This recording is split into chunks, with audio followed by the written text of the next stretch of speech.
ሻሎም ሻሎም ሻሎም ቤተሰብ እግዚአብሔር አምላኽ ሰላም ጸጋ ምሕረት ናይ ክርስቶስ ምስ ኩልኹም እዩ ኣነ ሓውኹም ሰላሐዲን ካብ ንክርስቶስ ዝገልጽ ትውልዲ ዓለም ለኻዊ ቤተ ክርስቲያን ስቶክሆልም ስዊድን ናይ መዓልቲ ቃል ድብል ፕሮግራምና እዩ ንጎ ሰዓት 5 ይድወርድ ንመዓልቲ ዝኸውን ቃል ኩሉ ግዜ ኢና ንሰደድ ስለዚ ሓደሽቲ ሰባት ኣብ ታሕቲ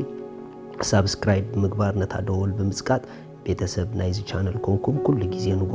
ክንሰደልኩም ኢና ኢየሱስ ክርስቶስ ንዘላለም ጎይታ እዩ ሎም እንካፈሎ ቃል ብልጽግና ንሕሰብን ንዛረብን ብልጽግና ንሕሰብ ብልጽግና ንዛረብ ዝብል ቃል ክንካፈል ኢና ስለዚ ብልጽግና ምሕሳብን ምዝራብን ዝብሎ ማዓንቲ ክንካፈል ኢና ኢየሱስ ጎይታ እዩ ስለዚ ከምዝር እስትዛሃብኩም ድማ ብልጽግና ተሓስቡን ትዛረቡን ሰባት እንተደኣ ኾንኩም ኣብ ህይወትኩም ፍጥነታዊ ዝኾነ ለውጢ ክትርእይኹም መቸም ብልጽግና ዝጸልኦ ማንም ሰብ የለን ነገር ግን ናይ ብልጽግና ኣጋላልጻን ኣነባብራን ድፈልጦ ግን ውሑድ ሰብ እዩ መጽሓፍ ቅዱስ ክዛረብ ከሎ ኣብ መዝሙር ዳዊት 112 ካብ ሓደ ጀሚረ ክንበልኩም እየ ሃሌሉያ እቲ ንእግዚአብሔር ዝፈርሆ ብትእዛዛቱ ኣዝዩ ባህ ዝብሎ ሰብ ብፁዕ እዩ ዘርኡ ኣብ ምድሪ ክስልጥን ወለዶ ቁኑዓት ክባርኽ እዩ ሃብትን ጸጋን ኣብ ቤቱ እዩ ሪኢኹም ሃብትን ጸጋን ኣብ ቤቱ እዩ ጽድቁ እውን ንዘለዓለም ይነብር እቲ ናይ ብሓቂ ናይ ኣምላኽ መንገዲ ናይ ኣምላኽ ሓሳብ ናይ ኣምላኽ ፍቓድ ዝኽተል ሰብ ኣብ ቤቱ ሃብትን ጸጋን ይነብር እዩ ንምታይ ተተባሃለ እግዚአብሔር ኣምላኽ ብብልጽግና ክንነብር ብኩሉ ነገራትና ክንብልጽግ ፍቓዱን ሓሳቡን ስለ ዝኾነ ሪኢኹም ብዙሕ ጊዜ ክርስቲያናት ብልጹጋት ክንስና ኣብ ብልጽግና ዘይንመላለስ ንምንታይ ትሽግር ተተባሃለ ብልጽግና ስለ ዘይንሓስብ ብልጽግና ስለ ዘይንዛረብ ኣተሓሳስባናን ኣዘራርባናን እዩ ኣብቲ ዝተወለድናሉ ናይ ብልጽግና ህይወት ንኸይንነብር ዝጋርደናን ዝሕዘናን ዘሎ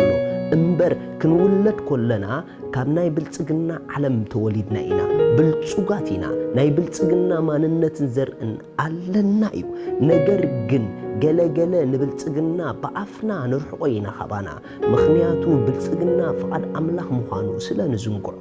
ኣሕዋት እግዚአብሔር ኣምላኽ ኩሉን ብኩሉን መሊኡልና ኣብ ብልጽግና ክንመላለስን ክንነብርን ዋና ፍቓድ እዩ ምኽንያቱ ምብልጻግና እኳ ንገዛእ ርእሱ ንኽብሪ ክርስቶስ ስለ ዝኾነ መጽሓፍ ቅዱስ ተዳሪኹሞ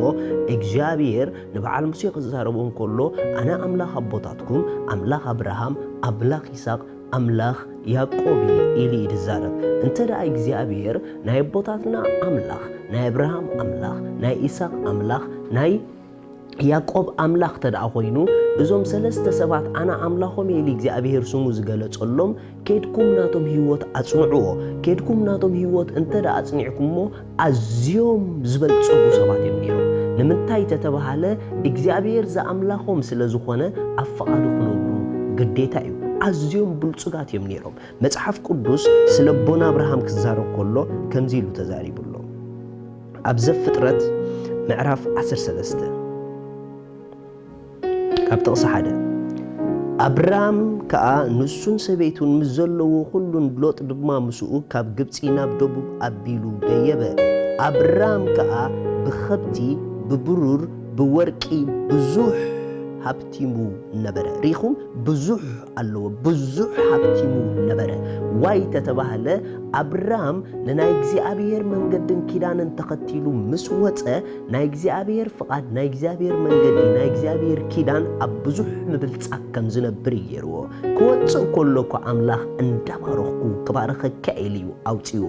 ኣነ ንስኹምን ድማ ናይ አብርሃም ዘርኢ ኢና ስለዚ ተኻፈልቲ እቲ ኪዳን ተኻፈልቲ እቲ በረኸት ኢና ምኽንያቱ እቲ ነብርሃም ዝሃቦ ኪዳን ንሕና ንዕኡ ውሉድ ኢና ስለዚ እቲ ኣብ አብርሃም ዘሎ ናይ በረኸት ኪዳን ናትና በረኸት እዩ ኣብ አብርሃም ዝነበረ ናይ በረኸት ኪዳን ኣብ ሰለስተ ኸሪእኩም ሓደ መንፈሳዊ በረኸት እዩ ካልኣይ ኣካላዊ በረኸት ጥዕና ማለት እዩ ሳልሳይ ድማ ማቴሪያላዊ በረኸት ምድራዊ በረኸት ከዓ ነይሩ ስለዚ ኣነ ንስኹምን ብመንፈሳዊ በአካላዊ በማቴሪያላዊ ነገር ብምድራዊ ነገር ክንዓብን ክንብልጽግን ክንህፍትምን ናይ እግዚአብሔር ፍቃድ እዩ ብክርስቶስ ድማ ኦሬዲ ብልጹጋትን ሃፋትምን ኮይና ተወሊድና ኢና ነገር ግን ነዚ ዝተወለድናሉ ዓለም መታን ክንነብሮ ካብሎ ምንድሓር ኩሉ ግዜ ኩሉም ብኩሉን ኣመሊኡ ተትረፍርፉሉ ህይወት ኣቲኹም ምህላውኩም ሕሰቡ ዝጎድለኩም ነገር ከም ዘይለ ሕሰቡ ንዘድልየኩም ኣኺሉ ዝተርፍ ነገር ከም ዘለኩም ኩሉ ግዜ ሕሰቡ ኩሉ ግዜ ድማ ተዛረቡ ብኡ ብልጹጋት ምዃንኩም ኣብ ብልጽግና ጥራሕ ከም ትመላለሱ ኩሉ ግዜ ኮንፋስ ግበሩ ተዛረቡ ኣውጁ ንትዛረብዎን ንትሓስብዎን ህይወትኩም ኮይኑ ክትነብርዎ ኢኹም ስለዚ ከምቲ መጽሓፍ ቅዱስ ብክርስቶስ ምህፍታምና ዝነገረና ነቲ ኮይናዮ ዘለና ግን ንሕሰቦን ንዛረቦን እሞ ከምኡ ኮይና ክንነብር ክንጅምር ኢና ንሕና ብሕጅን ክንብልጽግ ንጓየ ሰባት ኣይኮንናን ኦሬዲ ብውሽጥና ብልጹግ ህይወት ኣለና ኣብ ደገና ከምኡ ኮይና ክንመላለስ ግን ነቲ ናይ እግዚአብሔር ቃል ብምሕሳብን ብምዝራብን ንመላለስ ምኽንያቱ ንቃሉ ለይትን መዓልትን ዝሓስቡ ይብልጹግ እዮም ስለ ዝብል መጽሓፍ ቅዱስ ክብርን እግዚአብሔር አምላክ ይኹን ኩሉ ጊዜ ብልጽግና ሕሰቡን ተዛረቡን ከምዚልና ሓቢርና ንጸሊ እግዚአብሔር አቦ ዘርኢ አብርሃም ስለዝኾንኩ የመስግነካ ኣለኹ